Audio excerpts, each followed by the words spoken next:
It's just in. Vikings quarterback J.J. McCarthy currently in concussion protocol. Suffered that injury during Sunday's loss to the Packers and reported symptoms to training staff on the flight home from Green Bay. McCarthy threw for just 87 yards in that game, along with no touchdowns and 2 picks. If he's unable to give it a go Sunday in Seattle, Max Brosmer expected to get the start. He's an undrafted rookie out of Minnesota and has thrown just 8 passes this season. Emory Hunt joining us now with what we're learning with the Minnesota situation in terms of their quarterback, J.J. McCarthy.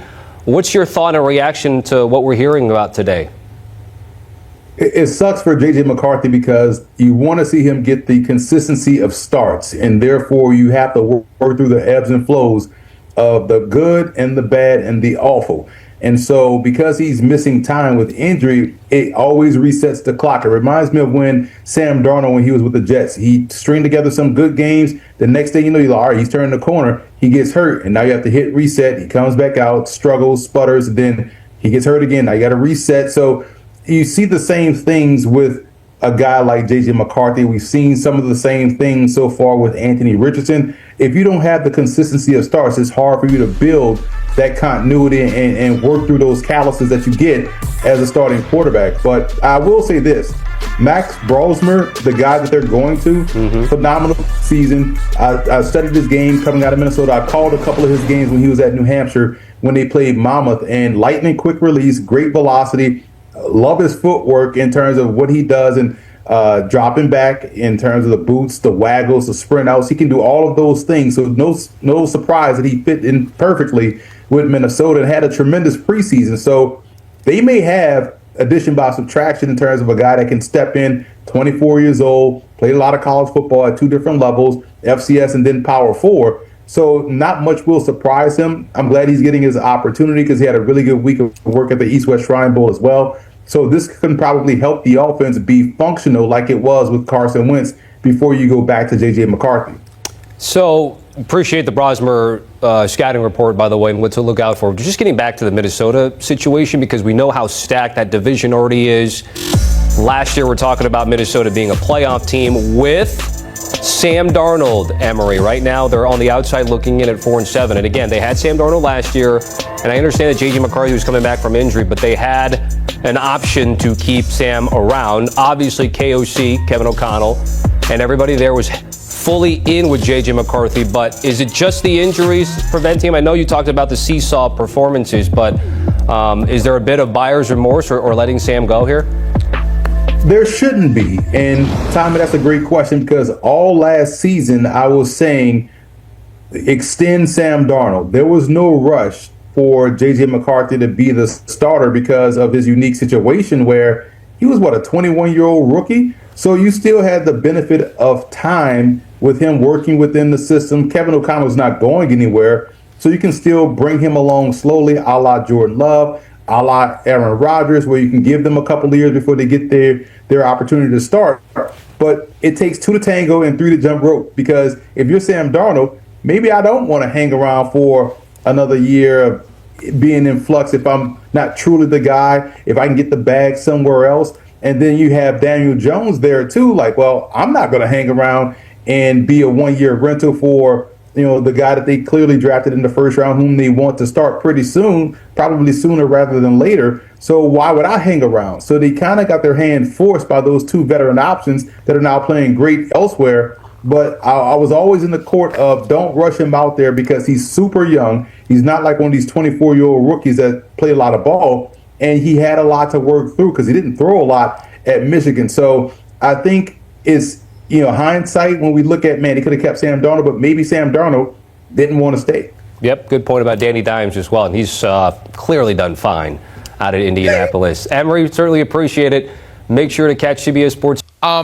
He's trying too hard and he's thinking too much. Yeah, I'm sure. And the more pressure he feels, the harder he tries and the more he thinks. Right. And when they get down 17-6, what happens? He's thinking too much and he's trying too hard. He doesn't just let the game come to him. Now, every once in a while, we see him slip into that 9 mode late in the game where it's still in doubt. Yeah. But you knock them out, you get them on the ropes, and look, I'm balancing various emotions here. but I think we've seen enough. He's just not the guy. I think we've objectively seen enough. And I know Vikings fans are going to say, oh, he's still developing. Oh, you need to give him more time. But you either have it or you don't. I mean, you either have it or you don't. You don't just wake up one day, oh, you know what? Now that I've been banged around and I've made all these mistakes and we've lost all these games, I've finally figured out how to play football in the NFL. You either have it or you don't. And he doesn't have it. He just doesn't have it. And maybe he can acquire it. And maybe the way to acquire it is the Bryce Young way. Maybe he needs to take a seat. Maybe he needs to learn a little bit more. Maybe he needs less pressure. I really do think, and we've all been in this situation at one time or another where we're trying to will our bodies to do something they can't do. We're trying to do something that goes beyond our God-given abilities. And he's achieved, hey, national champion, top 10 pick, that's fine. But the worst thing the Vikings can do is just stubbornly push forward for something that's not going to work. And I feel like all we have to do is look. It's not going to work. Hey, you tried, it's not going to work. And if you're going to be a dysfunctional team, Minnesota Vikings, what you're going to do is double down and keep trying to prove it because you let Sam Darnold go, you let Daniel Jones go, you said no thank you to Aaron Rodgers. We have to ride this horse as far as we can, and we're not going to admit it. We're going to double down, we're going to triple down, we're going to quadruple down, we're going to quintuple down. We're not going to let this go. I think it's a mistake. And at some point, see what Max Brosmer can do.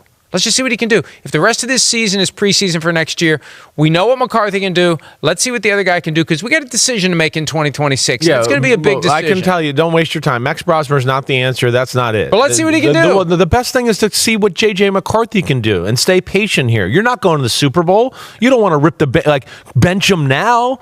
That's not what you want. I'm curious to what the other guy can do. I hear you. I watched enough of Max Brosmer to know he doesn't have J.J. McCarthy's talent. He's not that way. Now, J.J. McCarthy, listen, I'm not disagreeing with some of the stuff you're saying. Also, you can't block Micah Parsons with one guy. Well, okay. What are you doing? There we go. All right, you brought up Bryce Young. What does Bryce Young have? A run game that can run it when everybody knows they're going to run it. And everybody goes, well, Bryce Young's looking a little better. And I'm going to go, they ran the ball 74 times today for 900 yards. And then you wonder why he looks a little better. Whoever put that skull clap in there is fired. Right. So, look, you still like the Vikings. But either way, but I hear your concerns with JJ, and it is concerning. I'm with you all the way. There's definitely a look and throws that we've discussed at length. It still is early in his career, and what I think makes it worse, too, is, he didn't get to play last year. He got hurt this year, so that hurts the development right now. And then there's the pressure of, hey, like you kind of said, Minnesota's ready right now. This is what we talked about with Aaron Rodgers all offseason and all that. That's why the talk was there.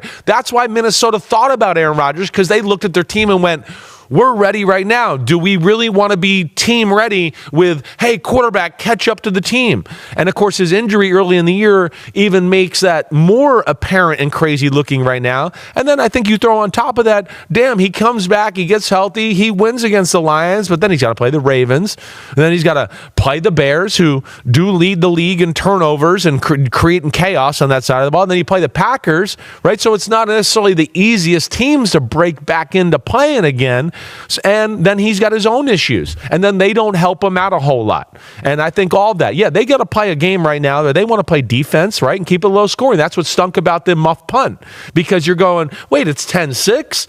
This is how they win, right? Let's just stay within a score, and then maybe JJ can be, what'd you say, nine time at the end of the football game. That's what you're hoping for, and that disrupted the whole thing, and of course put them down 17-6, and they couldn't climb back in the football. I just feel like I've seen enough, and prove me wrong. You got more chances. Got the Seahawks. Oh yeah, great. At Seattle. Great. Hey, let's go see how Sam Darnold's doing. It is amazing. It was a Vikings game at Seattle in 2002, and they got splattered. Sean Alexander scored 13 touchdowns that day, I think. I quit the website the next day. I said, I'm done. Screw this. Baby. This thing's never going to do anything. It's never going to amount to anything. Why am I wasting my time? Not you. The Vikings are Dr. Doom. and then a day or two later, I was back at it. It's what the hell else am I going to do? This is fun. Right. But, I don't expect much this weekend against the Seattle Seahawks. And that's why I thought they would win yesterday, because they've been riding this roller coaster where we can't really get a feel for them. And when they went to Detroit, we expect them to lose and they win, and then they come home and, they got a chance against the Bears. They were favored against the Bears and they lose. And I've seen enough. and I've said enough, and I think we need to take a careful look at, frankly, and I've yet to say this. Right. Got to take a look at the front office, because I don't have a whole lot of faith in the decisions they've been making in the draft. I don't have a lot of faith in the decisions they've been making in free agency. And I said, let's find out what J.J. McCarthy has, because you've already invested the 10th overall pick with in the him. team and the draft and all that? The offensive line sucks. The offensive line sucks. They've had a few injuries. The offensive line sucks. Right. That's part of the problem. And that actually favors J.J. McCarthy. But we could go year by year and look at what's happened with the Kwesi Adofo-Mensah picks. It's not a pretty picture. It's not a pretty picture. But they had all those wins last year, so let's give everyone extensions. Let's just go get drunk on whatever Vikings drink, and let's give everybody extensions. Yeah, what do they drink? What does a Viking drink? I don't know. You don't know? Damn. I don't know. I thought you would know that. Drink, Really good. since it's purple, right? Yeah, Would that make sense? I mean, I guess so. I guess. But it's just, it feels like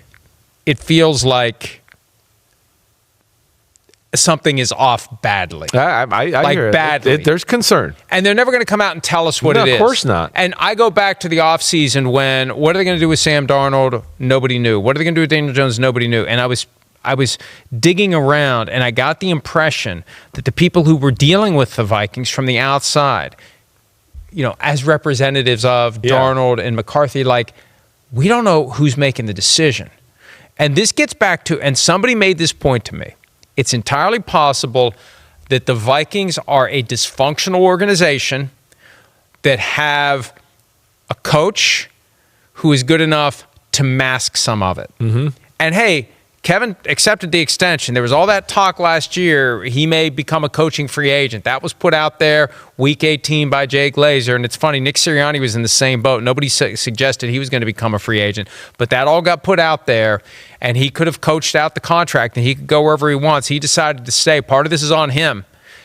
There's something wrong in that organization. This is one of those teams where the owners don't live there, and they're not around as often as some other owners are. There's just something is badly off with the Vikings right now. I can feel it. I can feel it. Well, we'll see. There is the cautionary tale of hey, when you got a good quarterback, you don't just get rid of them. And they kind of had Kirk Cousins, who I know, but it was, and then last year was Sam Darnold. You like it at Kirk Cousins? So I'm just saying, well, listen, I know there was a lot of people in football, and I certainly think it's a fair question. And they're going, wait, they're getting rid of him with this team right now? I think there were some people that certainly questioned that.